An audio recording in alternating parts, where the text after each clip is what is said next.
Hi everybody, Zach here for another episode of our flag.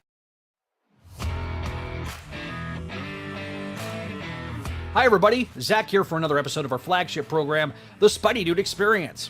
This episode is brought to you by our loyal patrons over at patreon.com/Spideydude Network. Pledge today and get both early access to content on the main channel, as well as entirely exclusive content like brand new shows and commentaries for old Spidey stuff, including commentaries for the MTV series, for example, as well as the video editions for Voices from the Eyrie Gargoyles Podcast. And our Patreon first show focused on the Krakoan era of X-Men. We also want to encourage you to check out our other programs that are all available on Audio Edition. These are all over on Spideydude.com, and they're available on your favorite podcasting app. Shows like Clone Saga Chronicles, the show that started this entire network, Spectacular Radio, Spectacular Sal Buscema era podcast, Amazing Spider-Man Classics, the Slot Symposium, and the sister program on this channel, Make Mine Mayday. As always, be sure to hit the like button. It really does help us big time in the algorithm. And additionally, if you have topics you'd like to cover on a live show or in a recorded medium, make sure to leave a comment down below the description or shoot us an email at SpideydudeRadioNetwork@gmail.com. Finally, make sure to join our community. Be alerted to all new updates by hitting that subscribe button and clicking on the bell. But to be clear, your viewership is more than enough for us. And if you want to hang out with us off YouTube, you can always go to our Discord, where we have all sorts of fun stuff, or you can join us on our social medias and follow us there. All the links are down in the description below. As always, we want to be making some references to visual aids and or live comments. If you're an audio listener, pay that no mind, but leave that 5-star review for us. Any and all feedback we will read on future episodes. Thank you, and without further ado, let's get rolling with this episode of the Spideydude Experience. And welcome, everybody, to another episode here on the Spideydude Radio Network. I'm Zach Jones here, friendly neighborhood webmaster of Spideydude.com. And it is the ultimate Spideydude experience. And if it's an ultimate episode, you know who's going to be here. Neil! You know, I think it really sucks that when I do the video intro, it always freezes up at the last minute. When you do it, it's okay. I don't like that. I think we should change that. And, of course, welcoming her back to the show, the one that looks so much better than the rest of us, Ashley! It's Miss Cleo. Mm-hmm. Yeah. Okay. Jump on. Like, yeah. Mm-hmm. All right. I was waiting for you to put Adam on, honestly, when you said that. So. Oh. I mean, You just went, yeah. Okay.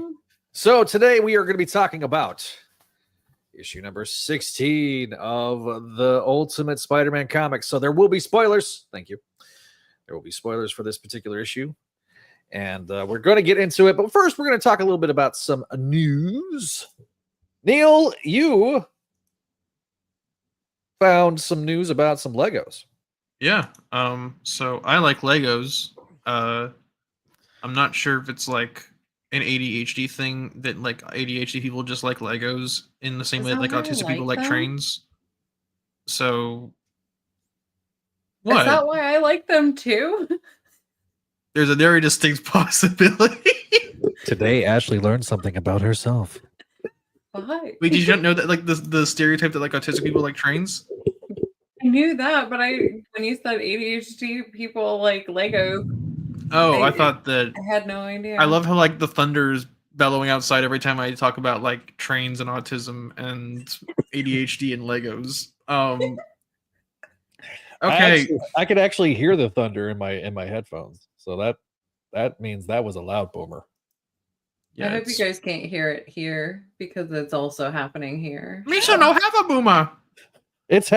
So if you were watching us live on YouTube, you can notice that I have just a giant black box behind me, and it's because I am out of town for work.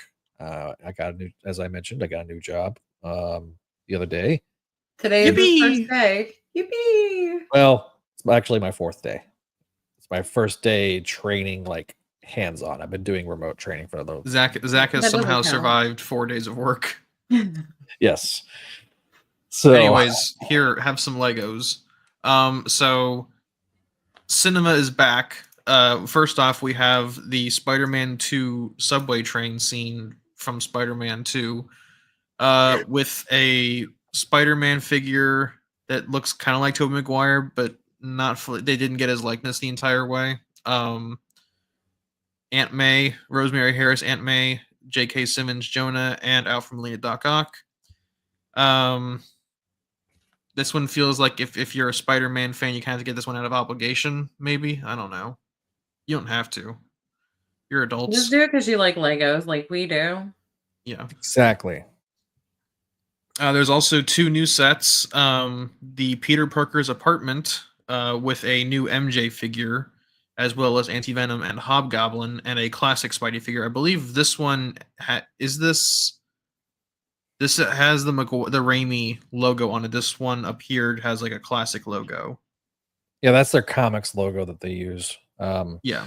Loosely based on the 2017 animated show. But this one is Peter's apartment at 410 Chelsea Street, deep cut. Guess Hobgoblin decided to go bomb it. He had nothing better to do that day. I mean, it was the 80s, and so it was either that or Betty or Flash's apartment that got bombed. So, or Jesus, or what was it, Bedlam Towers? Yeah. And then finally we have Bedford Tower, excuse me.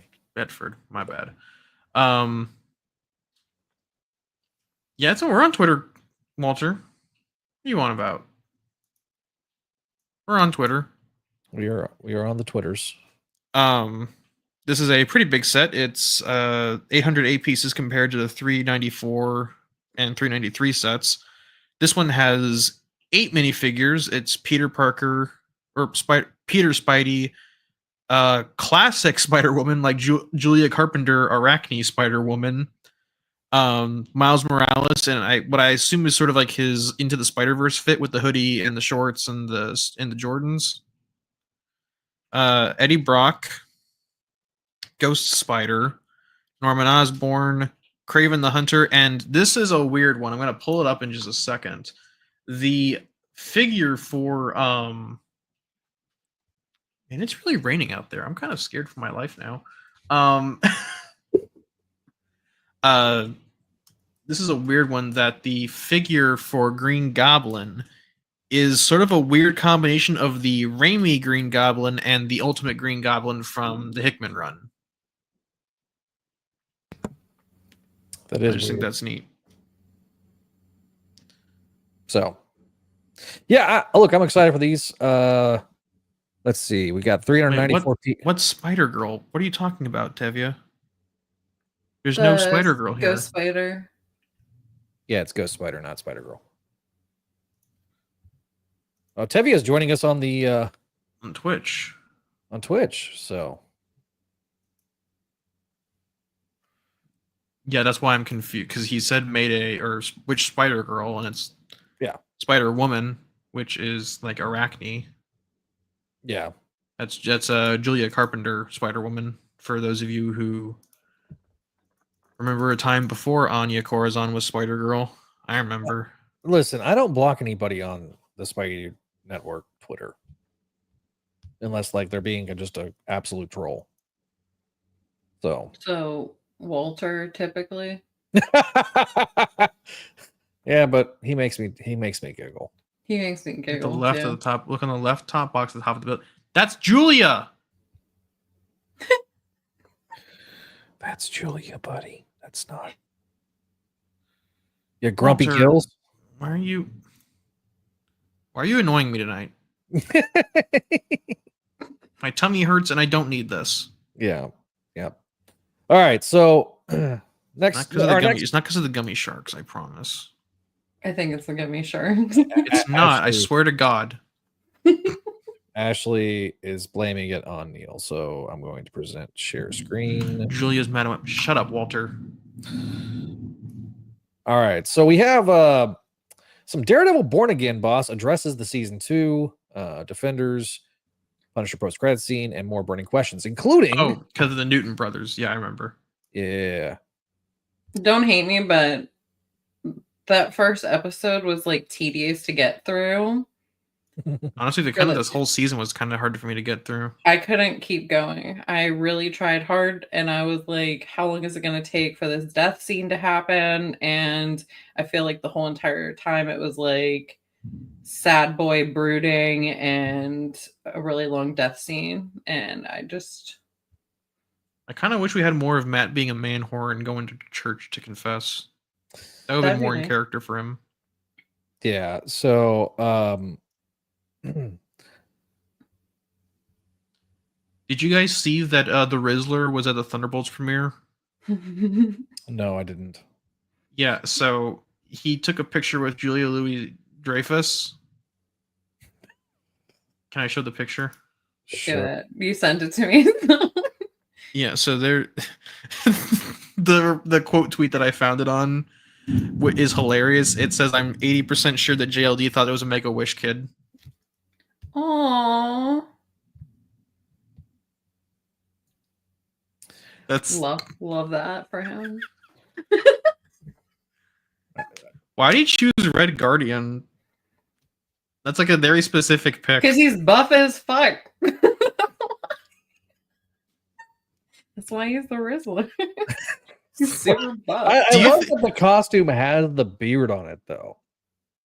Yeah, that's I think why that's that's why it kind of really- throws me off. It's Like zoom in on his like where his hand is. It has the beard. no, yeah, we know, we saw it. Wes Why? is like my son. He would do something. What do you make this face? He would. He does. I have pictures. Of him. Does he make the Rizzler face? Oh my He god. does. Yeah. How do you think he feels being like the guy who has outgrown his brand, like the Costco guys? I don't know. Do you think like what's the dad? Is that Big Justice or is that AJ? Mm. Do you think they ever think like, damn, this kid like out popularized us, time to go strangle him or something? But by the way, Neil, I just saw a quote that you'll like. Okay. Off topic. Somebody asked Dan Slott if he was going to write a episode of on the Silk series, and to his credit, he said, "I am the last person that should be writing an episode of the Silk TV series." Oh yeah. Well, I think unfortunately that's the comment that caused the series get canceled. Oh, Wait, which series? The Silk series. Mm. anyway. So, yeah, we got Daredevil Born Again. There was some music that was subtly the Spider-Man music, and everybody's freaking out. I think we need to keep this photo up as like the backdrop of the episode.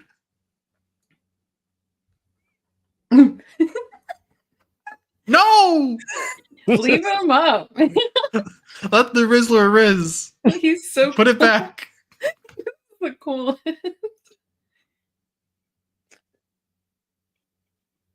We all wish to be that cool, to be honest. Hey man, shoot your shot. Do you think when she went on the internet and found out like who the Rizzler is, like she had remember Veep when she goes, "What the fuck?" Like that moment? Do you think she had that moment when she like went back home and saw the picture of her with the Rizzler? Yeah. Yeah. So, last news story is one of the best Spidey from CBR, one of the best Spider-Man movies left Netflix, but landed on a new streaming service the same day. Translation: it is now on Disney Plus. Congratulations, Disney Plus has it on there. It's no longer on Netflix. So if you want to watch it on Disney Plus, it is available. So, for whatever reason, the first Miles Morales movie is still not on Disney Plus, but the second one is. It makes sense somehow. The distribution for that movie has been kind of hellish. Like it's been all over the place. It is weird. So I gotta be honest. Every time I've watched Across the Spider-Verse, the worse it's gotten. Kelly, Zach, and I did a watch through for one of their for one of the Big Mind Mayday episodes about Across the Spider-Verse. yeah, And it kind of falls apart the second they leave Miles's dimension. yeah. It's good on the first viewing. It's good on the second viewing, but then like you start, it's like one of those things when you start viewing it multiple times. I think you start seeing the cracks in the facade because you realize it's only half a story. And that the 2099 should have been superior. 1000%. I will die on that hill. I assume Tevye is disagreeing with me on Across the Spider. Listen, just because Mayday's in it doesn't mean that it's a good movie. Just saying. It has Jake Johnson as Peter. Yeah, I know. Did you see what I posted in the private chat? No, that makes more sense now. I'm sorry. For audio listeners, Venkman said, "Are we sure that's thunder and not from Neil eating too many beans?" Oh, got me to snort, Neil, on air. this white boy eating gummy sharks. Gummy shark. So yeah. Anyways, Zach's gone. So let's talk about the comic, the thing that we came here to watch or talk about. Everybody's waiting for, anticipating. All right, so issue 6. So yeah, let's go with issue 16. And I'm going to be providing the recap because Neil has an upset stomach. So yeah, we have the obligatory opening page where it's issue 16. 20 years ago, the Maker prevented a radioactive spider from biting a young Peter Parker. He likewise prevented the creation of any other superheroes and formed a secret council to rule the world from the shadows. 15 months ago, Tony Stark showed up. Kraven the Hunter kidnapped Peter and Harry, dragging Mole Man and Mysterio into his dangerous game despite Mole Man's concerns. And yeah, so we're going to pick up in April. We see Gwen Stacy standing in the grave of Harry Osborn. It's April, and life isn't fair. We then get a flashback between George Stacy and Gwen Stacy having a heart-to-heart. And we then cut to Gwen and Harry dating, and they're talking about secrets and having a pretty good time together. They talked about how they found her. She gets a phone call. They talk about how they found her father's body. And we cut back to Gwen and her father's conversation. We see that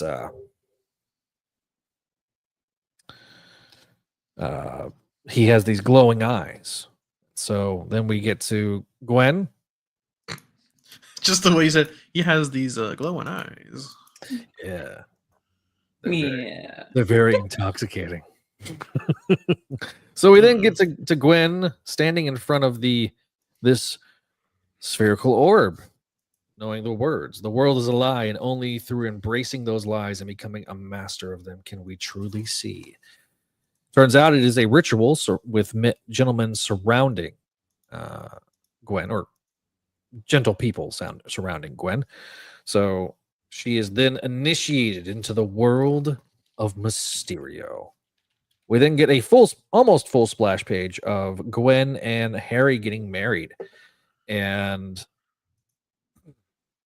a conversation between Emily and Harry. Meanwhile, Norman and Gwen are dancing. Guys, Sin's Past reference. Do you get it? He goes, "Don't ever let them distract you from what you were put on this earth to do." Because, Norman says that she could have done better. Turns out we get to another Christmas between Gwen and Harry. Gwen buys, Harry buys Gwen a book called The World That Is and the World That Was by Jericho Drum. Is Dr. Voodoo, guys. Okay, I didn't know if that was an actual reference to something. Oh no, sorry, I wasn't trying to be pedantic with that. I'm just saying that's Dr. Voodoo, or is it? It's Brother Voodoo, I think, is his. Okay, so we then get to 1 year ago. Well, I just want to point out that this book is important because it kind of establishes that there are people who are not necessarily in on the Maker's plan to reshape the world with time travel, but that they're aware of it. So, right. So, nevertheless, we then have a meeting with the Mysterios, and turns out Quentin was right all along. It's a gathering of 5. It's the gathering of the 5, as Michael McNulty says in the chat. Hello, Mike. Which one is Power? That is interesting.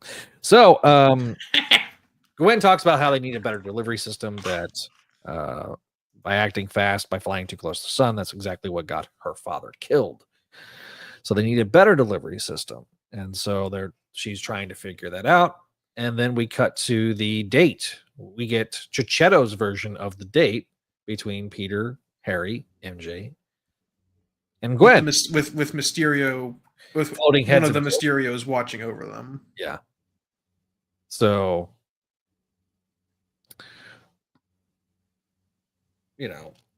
she's so we get to kind of, again, this is a bit of a recap of what was going on in that issue. We then get to a few months later where Harry is the Green Goblin. Obviously she knows who it is. And then we go to a couple of months ago. Turns out one of the Mysterios has found the where her husband is. Well, I just wanted to point out that that the last page takes place during issue 10, right after Harry went to go threaten Ben and Jonah. Yeah.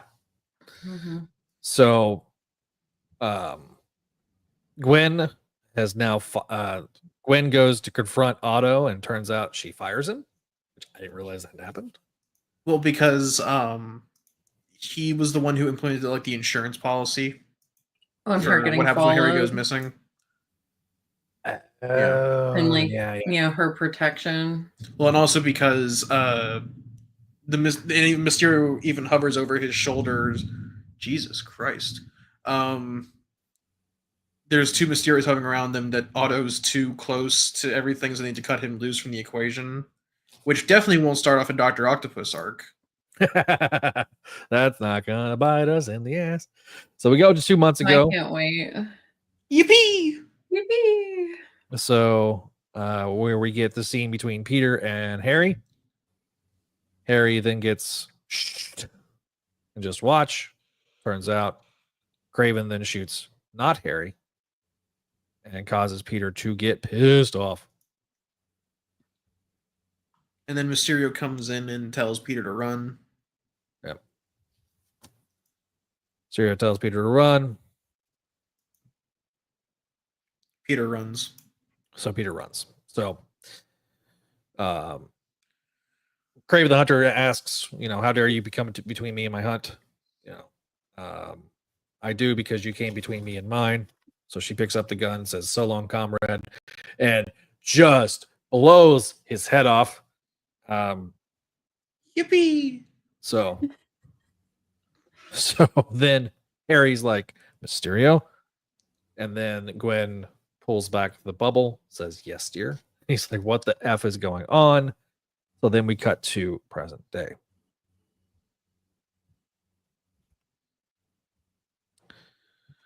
So I'm dead, and the Green Goblin is not, which must mean I'm not the Green Goblin. Gwen then talks about Harry, then asks Gwen why she didn't tell him. And she basically says, "I'm Mysterio. That's who I am." And so, with a big sigh, Harry says, "Well, we'll figure it out. I know we will." Okay, so what's next? Now they're going to take the fight to them. Now we win. Next issue, Harry's War.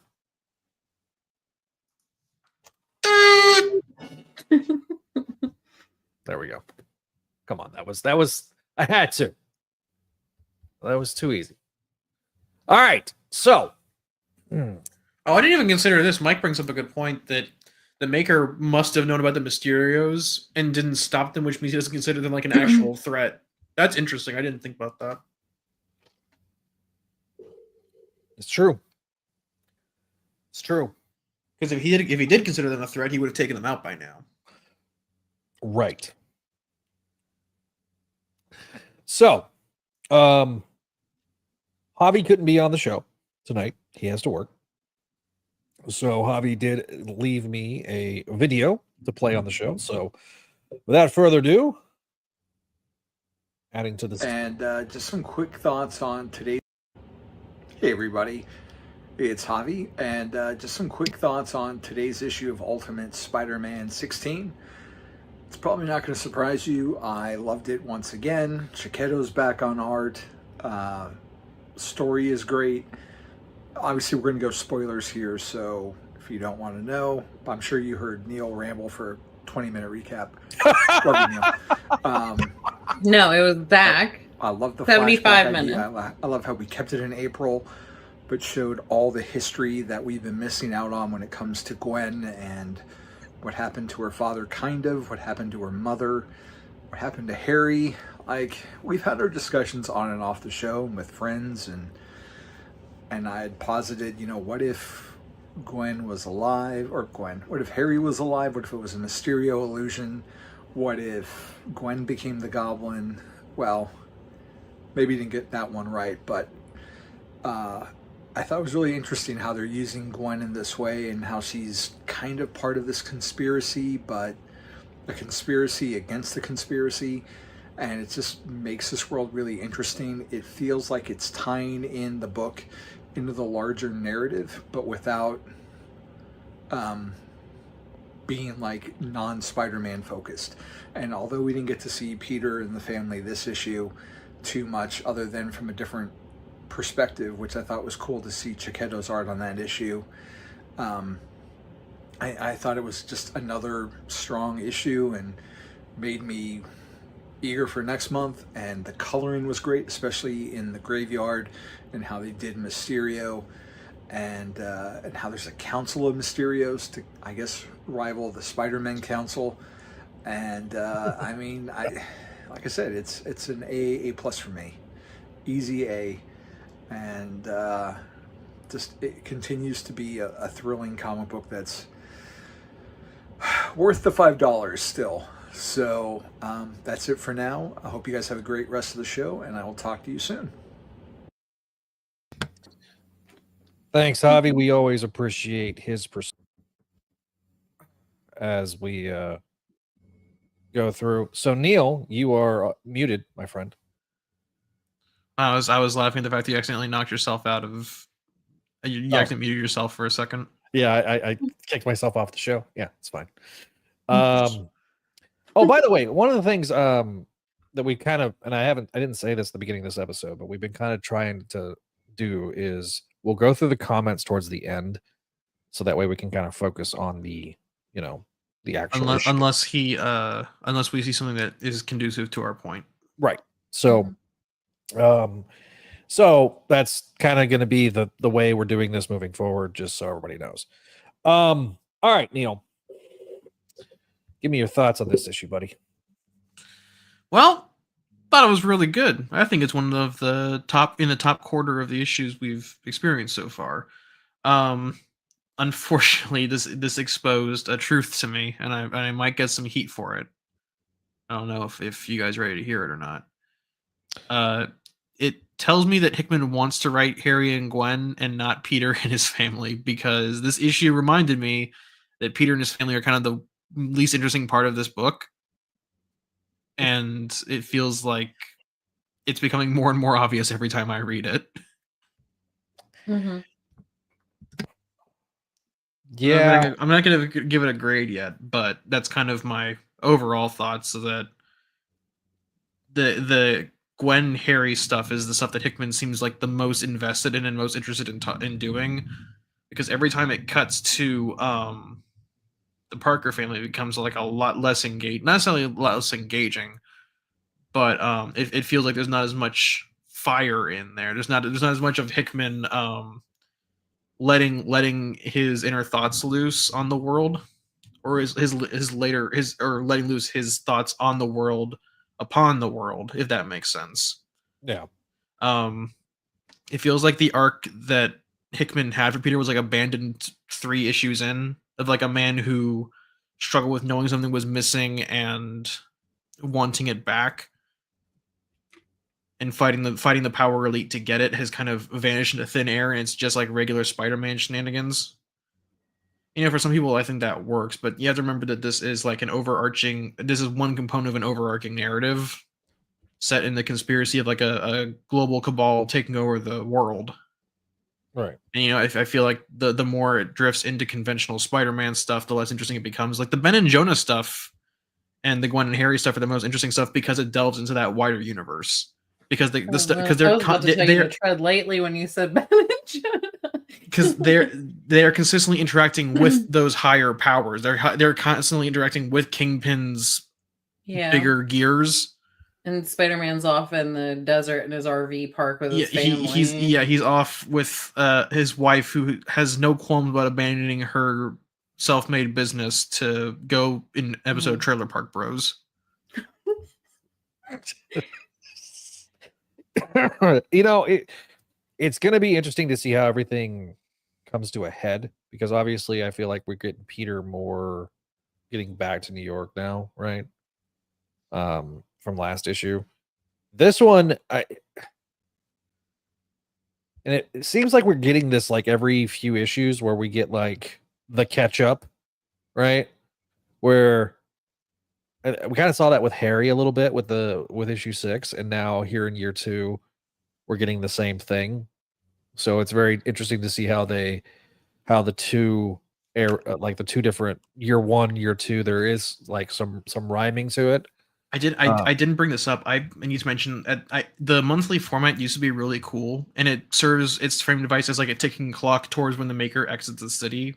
But I gotta be honest, it feels kind of like it's more of a hindrance at this point than it is a framing device.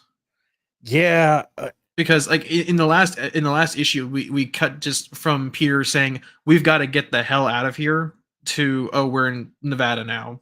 The monthly, like, we don't get any of the reactions to like Peter going, oh hey, my son is Spider-Man 2.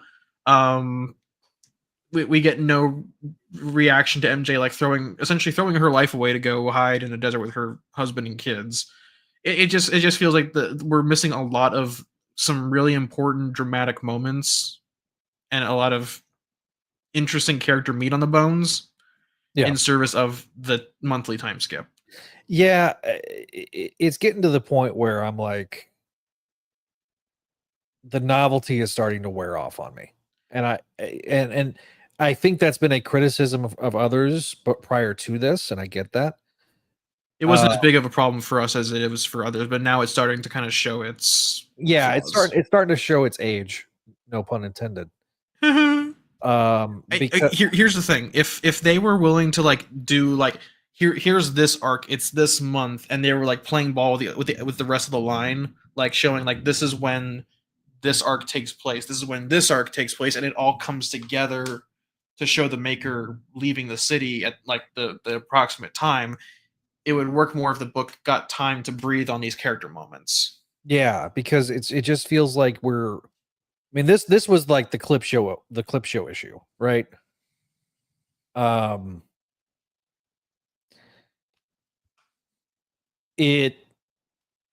it was it's a necessary thing, because we've now gotten the full gamut of Harry's story, gotten the full gamut now of Gwen's story. We've been kind of getting peppers of Peter's story, but now that really leaves like an MJ centric issue, and so I fully expect issue 12 was kind of an MJ centric issue because we got to world build on her family. But I would like to see like more of her perspective of the world around her, because we mainly got like think of it like a sniper scope. You have a wide outset of the world. Imagine the world around MJ, and then MJ's immediate world. We got a view of MJ's immediate world, but whereas Harry and Gwen got issues dedicated to their thoughts on the world around them, MJ hasn't had that kind of issue yet. Mm-hmm. Yeah. And really, we haven't even got that with Peter to a certain degree. It was the first issue, kind of, but kind of. But it feels like that arc. Yeah. Oh, sorry. No, it's fine. That arc kind of got, I don't want to say abandoned, but it kind of faded to the wayside as more important things started popping up. Yeah, I mean, like, it does feel like we are building towards the crescendo, which will be, December's issue 24. 4. So, or 20, yeah. So it is a really, again, I liked seeing Chichetto's version of the scenes that, we kind of had that bit of a complaint. Oh man, I wish we could see Chichetto's take on like them doing the dinner and stuff. To me, this Gwen, in my opinion, is infinitely more interesting than 616 Gwen ever was. That's fair. That's fair. Mm-hmm. Infinitely more interesting. And not just because she's this other character that we already know. It's because of her place in the world, especially in the Ultimate Universe. Because I think that a lot of people are under the misconception that you can just kind of copy paste these elements into 616 and it'll work just fine. It kind of requires the world of Ultimate Invasion, or the world that Ultimate Invasion is set up for it to function properly. Otherwise, you just get like a Superman Rebirth situation where Lois, Clark, and John are just ported over to the New 52 universe. Yeah, and it just... I mean, I think people would be fine with that.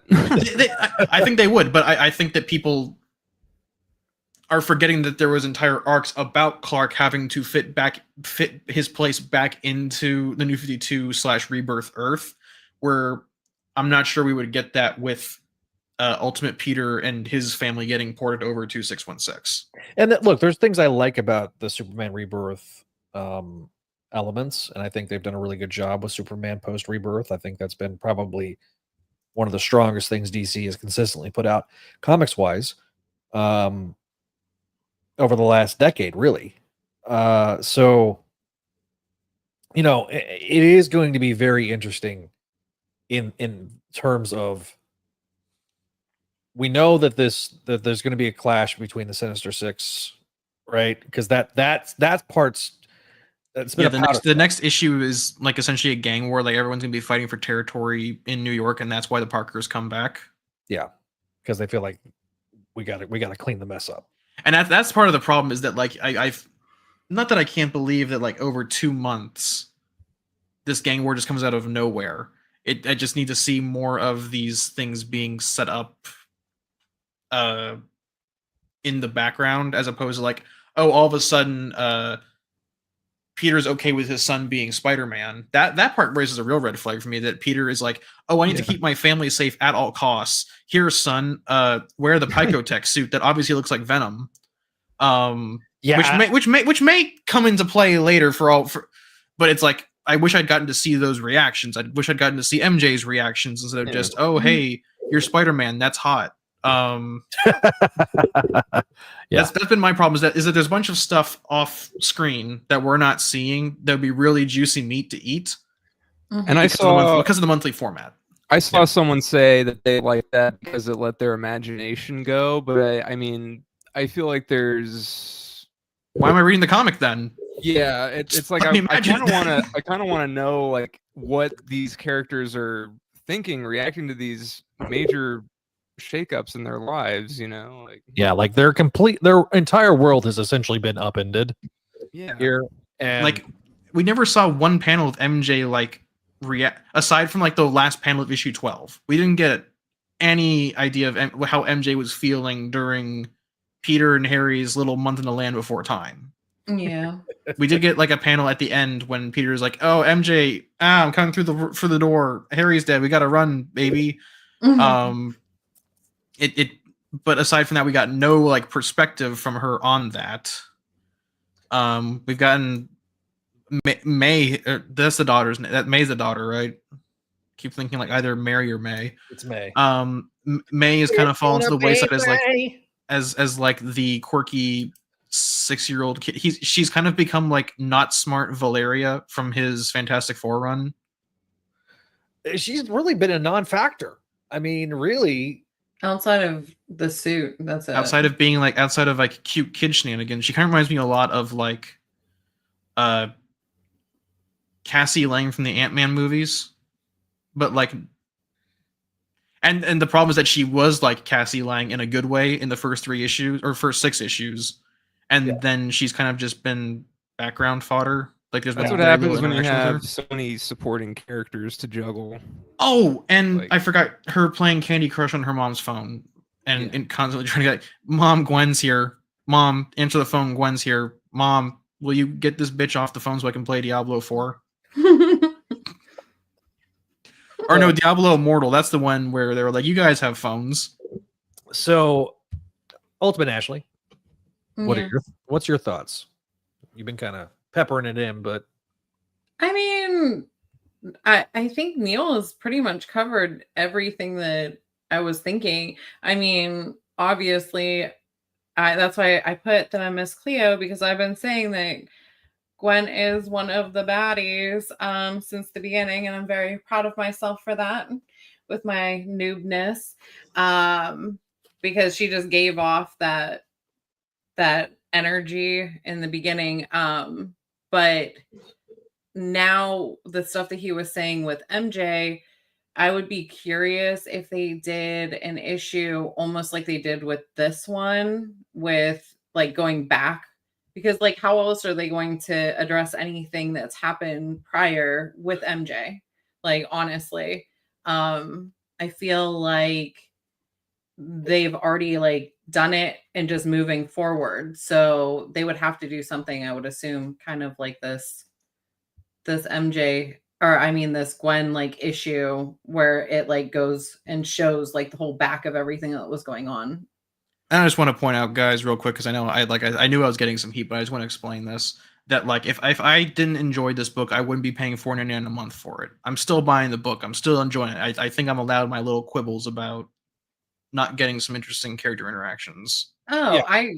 No, I'm not talking to you, actually. I'm talking to chat, because yeah, and I didn't we'll even address look at it. we will talk again. The chat will get they'll get their moment in the sun here in a bit. just No, I noticed overall, that like there's this book is fantastic. Like to keep going back and like you guys said, buying it monthly and stuff. Like absolutely, it is worth it. There's a lot to come, and I'm curious as to how they would go about doing certain things moving forward. So, but no, I absolutely think that this book is just awesome, and I do want to see, what they end up doing for the upcoming. Like, are they going to, do another like Ben and Jonah issue and what's been going on their side? I hope that they do one with MJ and what she was going through for all these months, what he was like, in like the gone hole. and captured. Yeah. And like, He was her in the well thoughts. from Dark Knight Rises. I mean, there's a lot to it, like just in general, like how they could take this book. There are so many different ways that they could take it. So, but And I so am far, hoping, and I am hoping that we do get the MJ Spotlight issue. I am hoping we do get this kind of interaction with the wider universe. yeah. I'm all not we saw saying was what, like the Christmas, wasn't it Christmas or thing? What was it? Christmas? Yeah, it was Christmas. Thanksgiving? But I'm not an impatient man. Just having not let's say suffered through his X-Men run, having lived through his Avengers, having lived through his Fantastic Four, having lived through his X-Men. Did I already say X-Men? Yes, you did. Yep. Oh, having lived through his Avengers, I'm just hoping that Hickman sticks the landing, because he kind of dipped midway through X-Men. And we'll get to that. When we get to that point in Books of X, which we'll do some I don't know, we'll do some content maybe.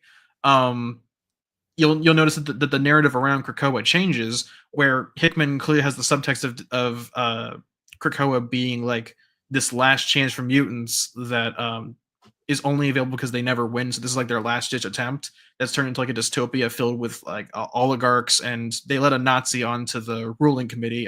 That's Mr. Sinister. Nine. That this land built out of compromise will collapse because they let too many rogue elements into seats of power, and then it gets abandoned because then a bunch of writers treat Krakoa as like an unironic like paradise, and it loses the sauce, and it just becomes like, oh guys, the robots bombed our house, time to go fight them on the celestial plane.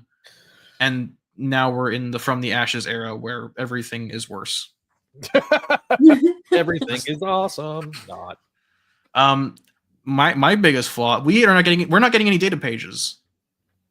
That's how I know Hickman's heart isn't in this book, is that we have no data pages.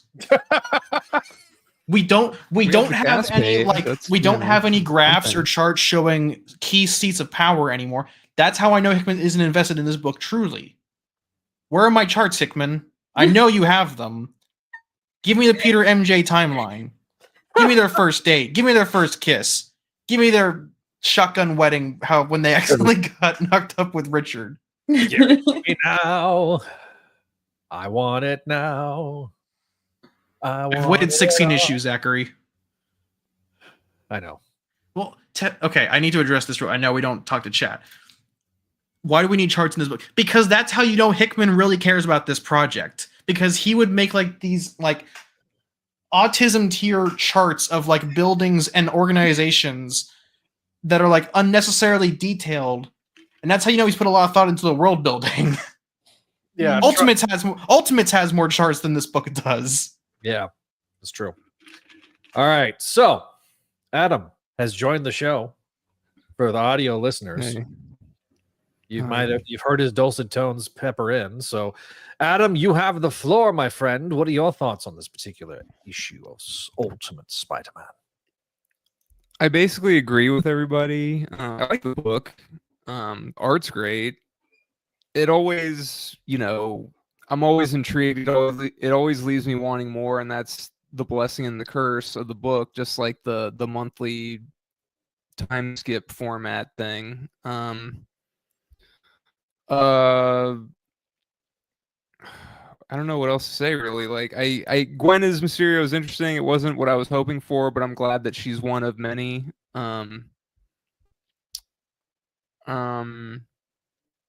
It's interesting that Harry's still alive. I want more focus on Peter. Like, maybe I'm stupid, maybe I'm an idiot, but I just feel like we're just not getting enough Peter in this book. More Peter, please. I'm actually fine with the amount of Peter that we're getting in this comic, if only because the supporting cast is enough to carry the book. Yeah, because like I said, if Peter is the weakest link in his own book and the supporting cast is doing the heavy lifting, I'm fine with that, to be honest. Yeah, but I'd rather have more of the stuff that Hickman. Spider-Man. It's not Ultimate. Well, I'm just saying, I'd rather have more of the stuff that Hickman has more vision for than. And part of me understands, like, the book is for Spider-Man; it should have more Spider-Man in it. But if I don't think Peter is as interesting as he could be, and this other stuff is way more interesting, I'd want more of the stuff that I'm actually interested in. Yeah, I love how I'm gesturing towards Zach. Because the thing is, like, I want to, like, I just still want to know who this guy is more. Like, I mean, we've gotten a fair amount of that, but I just feel like, it was such a good start in the beginning, and then it just kind of fell to the wayside to, for the Harry stuff in some ways. That's a good point. I kind of touched on that earlier, that like Peter's arc kind of vanishes 3 or 4 issues in, and it becomes more just like regular Spider-Man, as opposed to like the arc of like a man who has seen the world taken from him, and realizes his place in it and wants to do something about it. What I'm actually looking forward to about the one Miles Morales issue where he comes in is, I want to see, like, we're basically getting, like, a little extra book with all the Spider-Man, all the Ultimate Spider-Men in it, and I'm interested now in seeing, like, oh, how are they going to do that? What kind of little adventure are they going to go on? Because they're gonna, because it's going to be more of that, and I want to see more of that. I don't know. We're getting a little offshoot. Peter asks, we're getting like the in between the month thing with that book, at least for that issue, and it's like, oh, I want to see like what's going on there. Yeah. So Oh, sorry. We will get a free comic book day issue with Amazing and Ultimate, I think. Yes. So we will talk about that sometime soon. I think it'd be really funny if Peter asks, like, what am I like in another world? And Miles just like, dude, you do not want to know right now. Do I have a smoking hot redhead wife? No. One thing you do have Paul, though. One thing I want to bring up, because I just thought about this, like, if it's maybe not that fair, but like, if the art wasn't so good, would people like this book? I think because I think the writing is solid. Like the writing is very good. Like this is basically, it's almost prestige TV in a comic. It, like this episode in particular feels very, hour-long drama on HBO. But I wonder, like, if the art was just okay, would people be so like off the chain for this book? I still would be based on the story, honestly, but that's just me. I think the art's, Let me raise a hotter take. If the marriage wasn't here, would people still read the book? Ooh, possibly. It might be doing. I hear that Ultimate Black Panther isn't doing great, and I wonder if it would be like almost Ultimate Black Panther levels or something. If it would feel more. Or at least it probably would still be the top seller of the line, but I just wonder if it would be less by virtue of it being a Spider-Man book.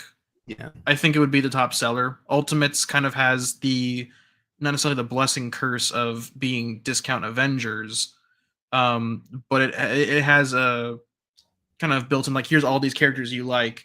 Black Panther's issue is that it's the MCU version with Dune mixed in. And also, there's allegedly some like discourse about Storm in there.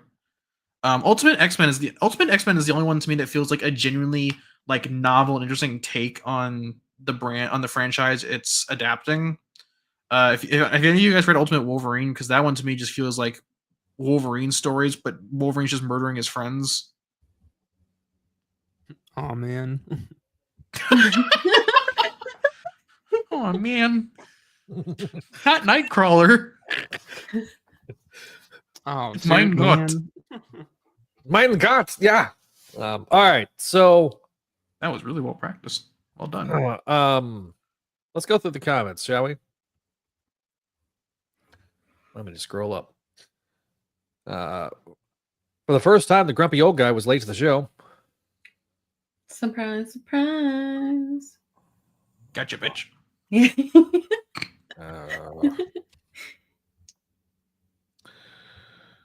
So apparently we have oh god. I did want to point out sorry. Oh no. Bankman heard the thunder. I think it stopped. We haven't heard for a while, so that grumpy old guy still thinks that the Lego figures are creepy as hell. And there's only so far you can go with an actor's likeness. It's like I'll give it the Lego Star Wars figures have actually been getting really close to actor likeness. It's kind of impressive how far Lego's come since like Jedi Bob from 2002.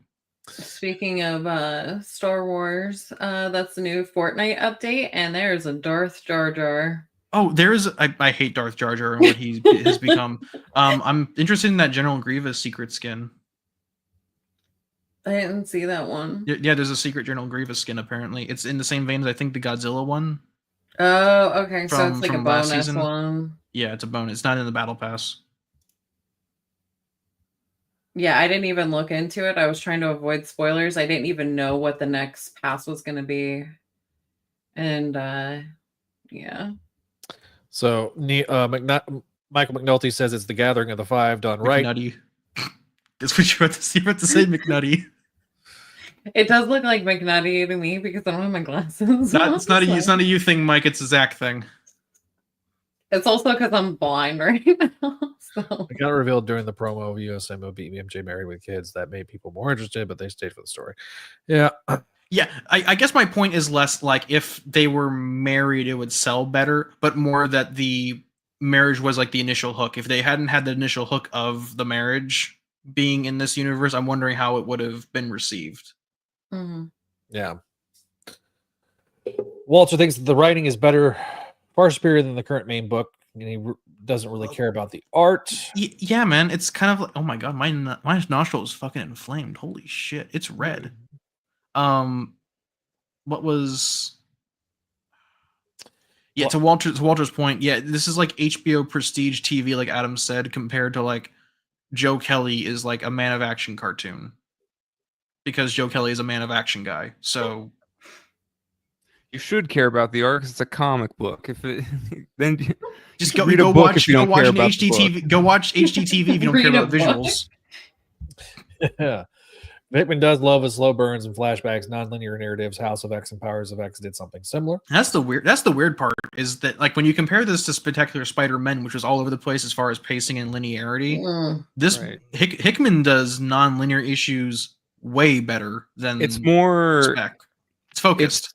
it's more focused because it's all in one issue. It's again it's the strength of the monthly time skip format thing. Yeah. I think. Yeah. Because it The just monthly focuses time on skip. like it focuses on at least like one event in a like, and it may like the whole issue is like a flashback, but it focuses on that and it bookends it in the present for this one in particular.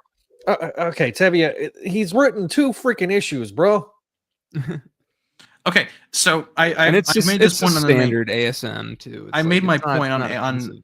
I made my point on in a group chat and on this show that ASM is like the ultimate like 7 out of 10. It's in the same vein as like Captain America Unoffensive. 4. It for a more positive 7 out of 10. The first Transformers movie, the first Bayformers one in 2007, where it's like, you know, all right. I'm entertained. I liked it. The most offensive thing about ASM so far is that Peter has a long lost friend in George Santos. Jesus Christ.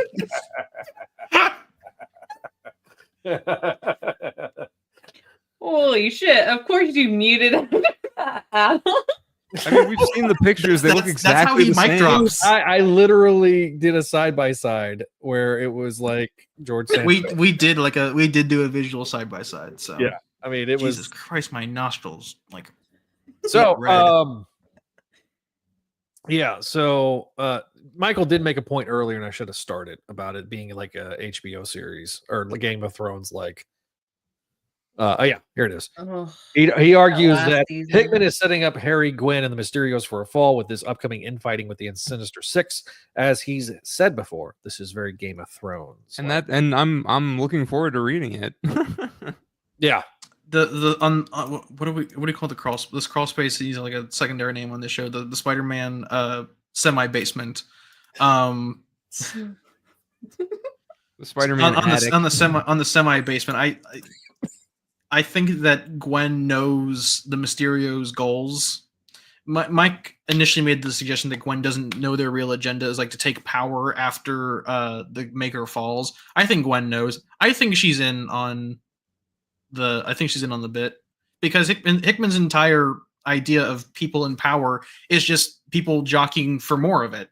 That's the entire point of power in Hickman's writing is that they just want more of it for no reason other than they can have it. Mm-hmm. And Gwen is a very affluent. It's like Kylo Ren yelling more.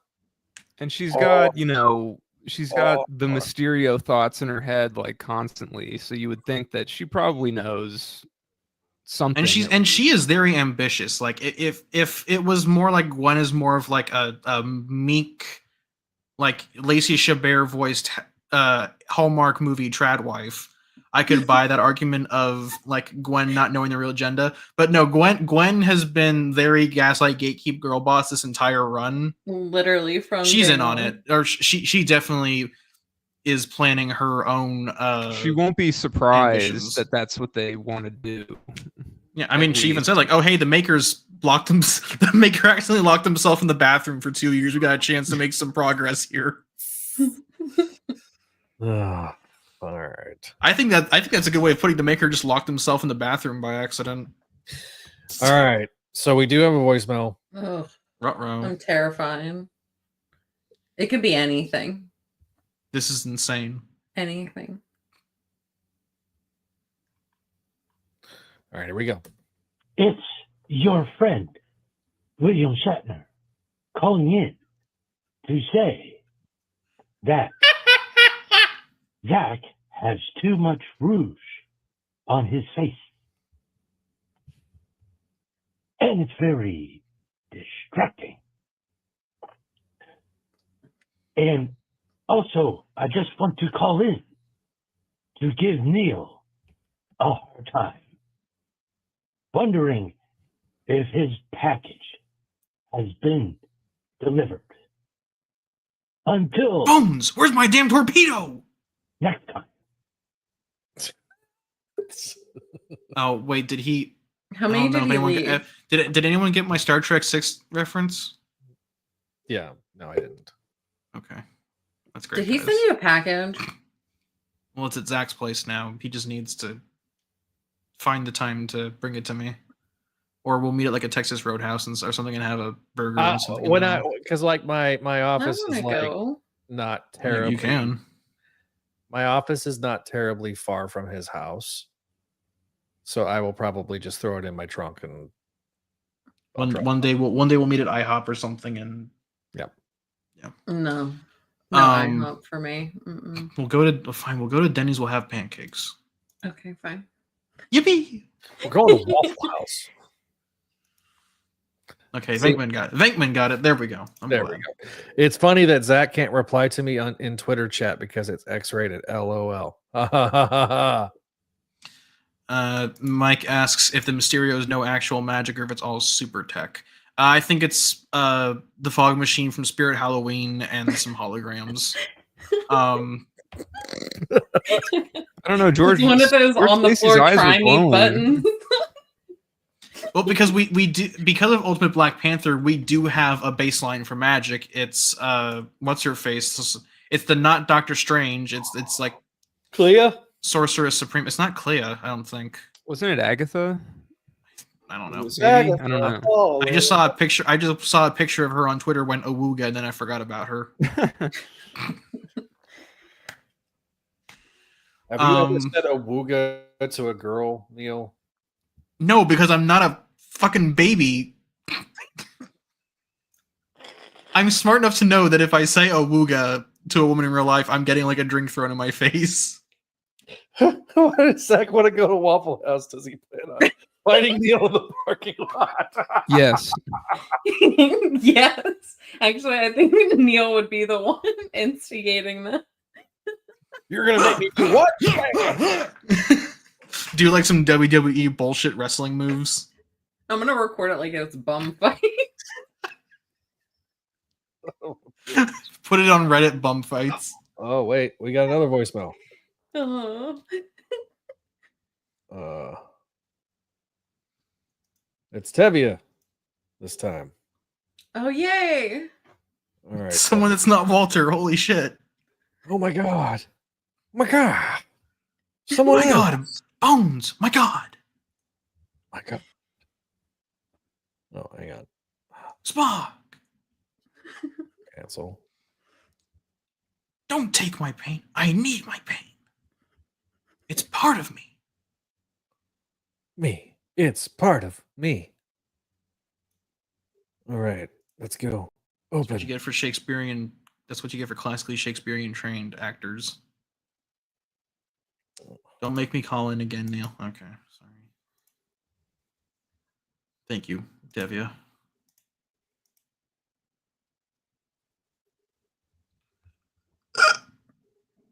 All right. Did it download? Great talk, guys. Come on. Download. Oh shit! The price of RAM went up. Oh fuck. Okay. Again? Did it really? Yeah, it went up like $8 for this one that I'm wanting. Damn. It's not that bad. All right. Here we I go. know, but I just want to get it for cheap. Hi, I just wanted to ask you, I have a question, with the old mystery stuff. Do you believe old mystery is going against America? It says it happened. Will we see open going to get revenge against everybody?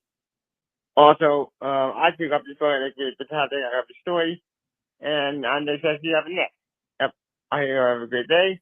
Have a great rest of the evening, and take care. See you guys.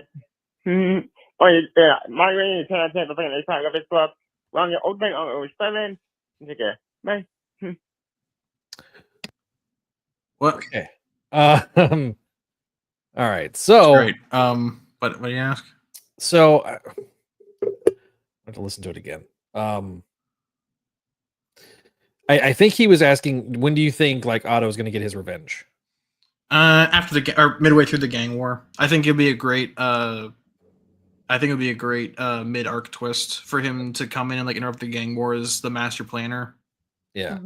Tevye, if I'm getting it wrong, feel free to throw it in the chat. But yeah, I think that's going to happen.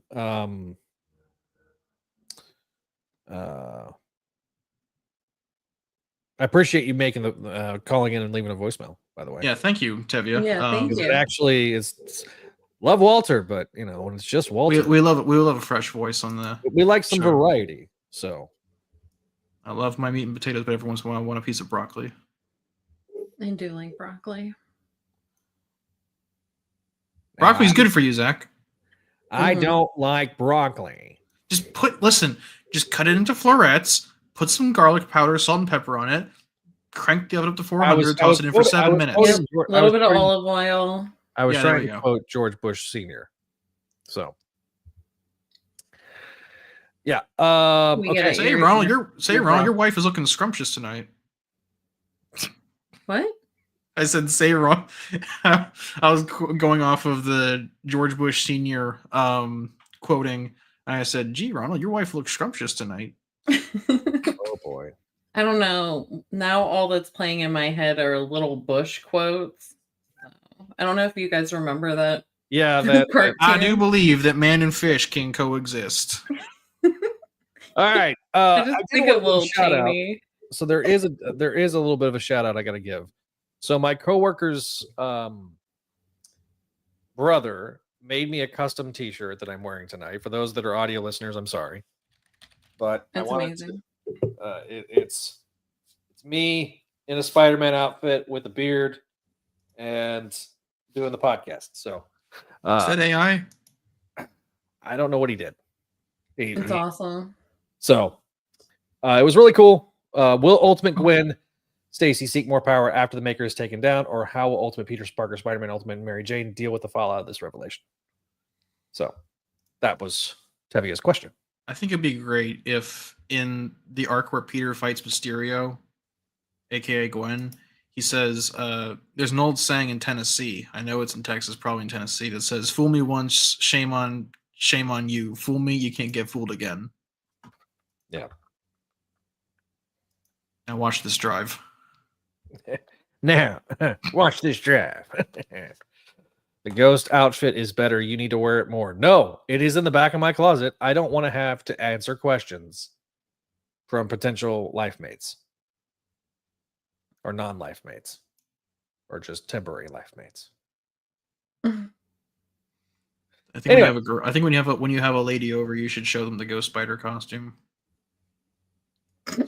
Listen, that's the ultimate commitment to the bit. That's how you know if she responds positively, you found the one. Yeah.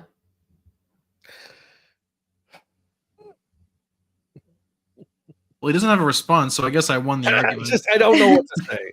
Imagine if they found it. At least you know how to wear the wig now. So listen, okay. The point is, Zach, you need to show her before she finds it, because if she finds it, she's gonna think it's part of some other thing. Oh, that's true. Yeah. Yeah. It's like when you tell it's like when Peter tells someone he's Spider-Man. He doesn't do it. He doesn't do the secret identity to protect them. He doesn't, so they don't think it's a sex thing. I saw today on I think it was Facebook that what if somebody sees Peter's apartment, Spider-Man showing up to Peter's apartment all the time, and they just think that Peter and Spider-Man are dating. And I was like, if they go to Peter's apartment, they go, "Damn, bitch, you live like this." I don't know. They'd probably be like, "Oh, this is like that weird thing with the ghost face mask that all the guys are doing." I would just leave. No. Hey, baby, can you put the little white thing on? It was a gift from a guy named Walter. Why are you looking like that? All right. Well, hang on. Any other final thoughts, lady? Well, we did it again. Oops. Well, boys, we did it. It's May. Why did you zoom it? Because sometimes it do be like that. And do be like That's how Zach's future wife will look upon him when she finds the Spider-Gwen costume. definitely gonna assume it's like the ghost face. Please don't Google that. I'm not telling you to Google that if you don't know. Please don't. I don't know. I'm scared. I'm not gonna look. Because I'm a there was smart 3 person. variant covers, and I will. Yippee! I actually like the Mysterio one a lot, actually. This is Geraldo Sandoval, which I normally do not like his work, so.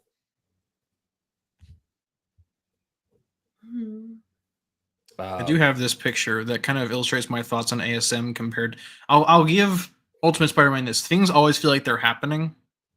Yeah. Compared to this image of That's true. Nothing ever happens.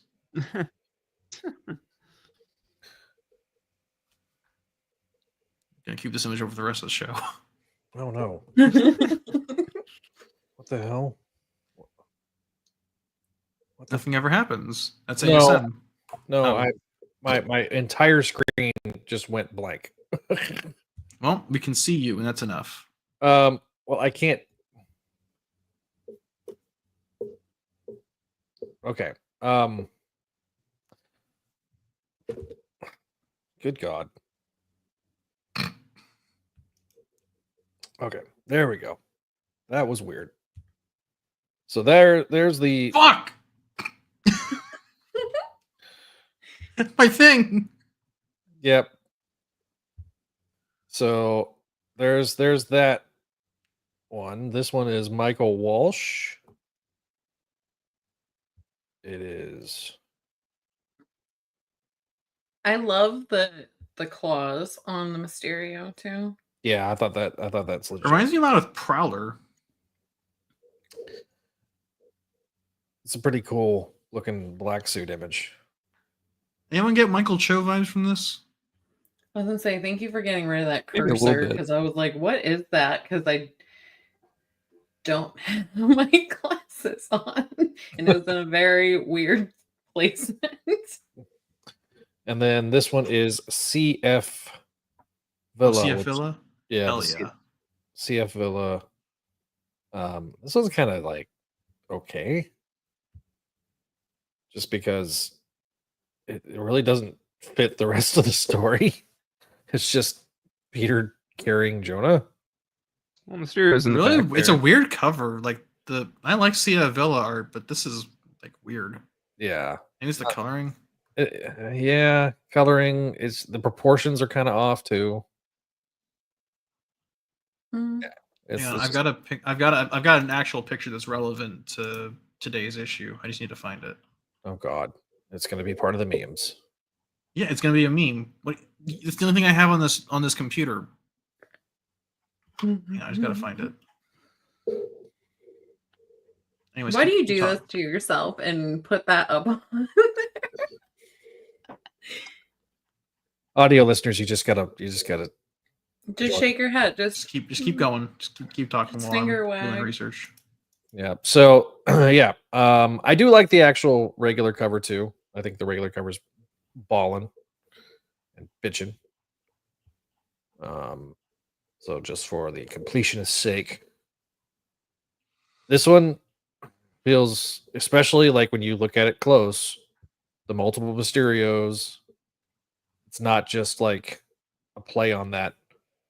Yeah, there's 5 of them. Yeah, 1, 2, 3, 4, 5. And a one way. I like that the little crosswalk is a Mysterio. I'm not doing it, Venkman. Just to spite you, I'm not doing it. So This image is now canon. Yeah, pretty much. Yeah. So it was worth it for that. okay. Yeah. All right. Yeah. Ron, you know what? I'm gonna make that my background. Norman can finally say, "I did Mysterio," and it's not gay this time. Well, Harry. Neil points out the colors. Everyone take a drink. That's why I'm not doing it. I didn't do it this time. Showed you. Oh. If I knew how to not still be, well, there is a way.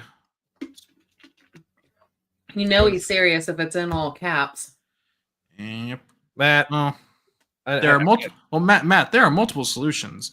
The first is, getting amnesia and forgetting Spider-Man exists. Therapy. We don't need to suggest therapy for our listeners. I'm just saying that at some point, like he's saying, like it feels to me like a not a mental health issue, but it's like a. You're screaming into the void right now. That's all you're doing. Yeah, it's Speaking of Joe Quesada, Sisyphean. It's a Sisyphean endeavor. Speaking of Joe Quesada, proof that he still can't draw faces. Shadows look nice though. Yeah. I don't know why there's so many creases on that mask. The world to come. The future of the Marvel Universe is here. Marvel Knights. Quesada. Priest. Asanov. It's great, guys.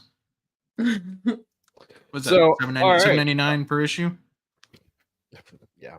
So, I'm trying to look.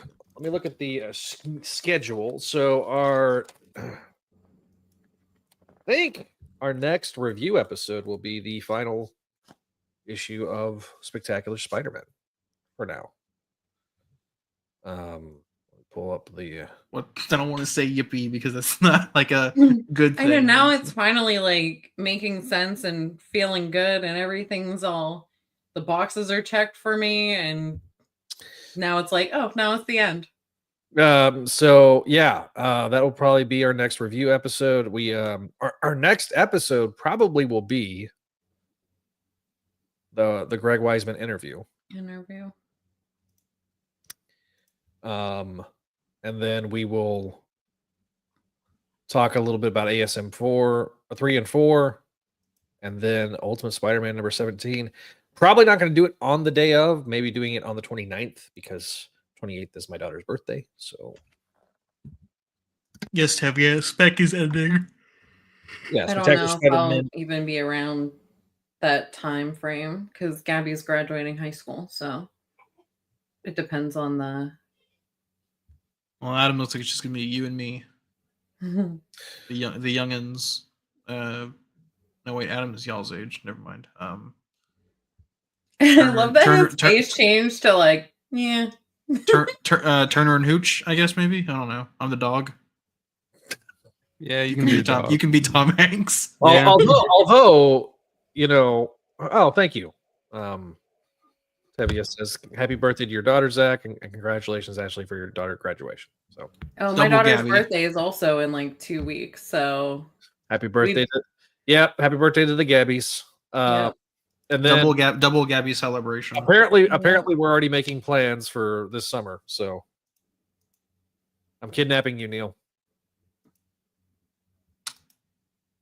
All right, I accept it. Okay, I accept it. Just put a pillow in the trunk. It's fine. give me a blanket and some like what are those little like in the silver tubes in the aluminum foil tubes, the little cheese bits. What do you mean cough? Oh, well, we'll have Walter there. I don't get it. Oh, is it for ASM or? Yeah, for ASM, you know. You should join our Discord. If you haven't already, the link is in the description. So if you have not joined the Discord, come join it. Come be a part of it. So yeah. Trying to think of what else. Why'd you just sniff a green square? Because it's can you spell shape now? It's a Sasquatch. At least that one brain cell that was working overtime to snap back into place when he smelled it. So Walter says, "Tell your daughter happy birthday. Congrats, Ashley." Okay. Thank you. And then he yelled at me because sheesh. Yeah, it's fine. But yeah, you guys gonna go see Thunderbolts? Yeah, I'll probably go see Thunderbolts this weekend. I think so. Yeah. think I'm going to go see it with Gabby. We'll see what she wants to do. She wants to go see it with me. So, the other thing, Free Comic Book Day is this Saturday as of this recording. Oh boy, oh boy, oh boy. You know what really sucks? I was gonna sell at my local store like some little trinkets and shit, and then I got assigned to work that weekend. So, Oh man. and my coworker already called that day off. So, not only is there the Amazing Spider-Man / Ultimate Spider-Man issue, but there's also, for Voices from the Eyrie fans, the Demona #0 with Greg Weisman as writer, Frank Parr as also joining on that one. And there is a tease for the next project, which is the Fantastic Four and Gargoyles crossover. So we'll talk a little bit more about that. Obviously, they'll talk about it on Voices from the Eyrie coming soon, but we will be talking Spectacular Spider-Men. We probably won't be using the same. I'll get a new one. Don't worry. Same thumbnail, but yeah, we'll be talking with Spectacular Spider-Man with Greg as the next interview. We're going to get lined up. Neil and me and Ashley are going to do some Books of Exen sometime soon. Yippee! Of course, Make My Mayday. Don't know when our next episode's going to be, but it'll be coming out soon. Spideydude Experience season premiere. If you did not see it, you wanted to hear us talk about Pepe Larraz and Joe Kelly's Amazing Spider-Man starting the new era, the new season of the show. Check that out. Of course, we got our Vault series, Clone Saga Chronicles, and Spectacular Radio. ASM Classics will have some more episodes coming soon. Salby Sim Era Podcast just wrapped up the Maximum Carnage event. So if you have not listened to the entirety of those episodes, the final 3 parts done as one big giant episode. We got to always, before we get out of here, thank our patrons over at patreon.com/Spideydude Network. And you see them up on the screen, but I will voice them off really quick. Allison, Cindy, Casey, Doug, Ed, Eric, Georgia, Greg, Janelle, Jessica, Joyce, Catherine, Kale, Laura, Howard, Lump Moose, Master Dram, Phoenician, RJ, Vanessa, and Vicky. Thank you guys for being sensational tier patrons over at patreon.com/Spideydude Network. And of course, our dynamic duo and the spectacular patrons of Sarah and Tara, and the dynamic duo of our VIPs, Vinkman and Walter. Thank you guys for your support over on the Patreon page. And then, of course, if you're watching us live, you're seeing the Friendly Neighborhood tier. They will get their audio shout-outs at the beginning of this episode. So, thank you guys for your support. Be sure to check us out on the social medias at Spideydude Radio on Twitter, at Spideydude Network on Blue Sky, Facebook, Twitter, or Facebook, Threads, Instagram, as well. If you're not already subscribed to us on the YouTube page and you're listening to the audio edition, go find us at Spideydude Radio Network on YouTube. If you want to leave a voicemail like Tevia and Walter did tonight, you can always leave us a voicemail at 818-925-6631. Just be sure to leave the voicemail and let us know if you are calling about a specific show on the Spideydude Radio Network. So if you want your voice to be heard, that is one of the direct ways of doing that. And of course, you can leave us an email at spideyduderadionetwork@gmail.com. Once again, I got to thank Adam. I got to thank Neil. I got to thank Ashley for being a part of the episode. And I'm Zach Joyner, your friendly neighborhood webmaster. And we will see you next time here on the Spideydude Radio Network.